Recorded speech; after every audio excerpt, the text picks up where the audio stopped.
এমনি এমনি ঘুমাবেন না।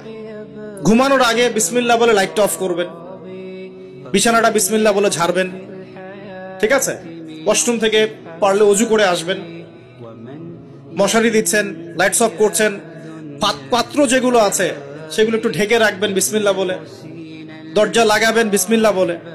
এরপর 3 বার পড়বেন সূরা ইখলাস একবার, সূরা ফালাক একবার, সূরা নাস একবার, পরে হাত একত্রিত করে ফু দিয়ে গা মাসাহ করবেন।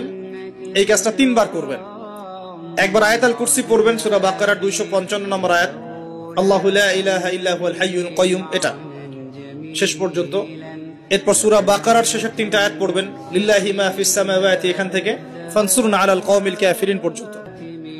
তারপর ডান কাতে পাশ ফিরবেন, বলবেন আল্লাহুম্মা বিইসমিকা আমুতু ওয়া আহইয়া। হাত নিবেন, হাতে গুনতে থাকবেন সুবহানাল্লাহ সুবহানাল্লাহ সুবহান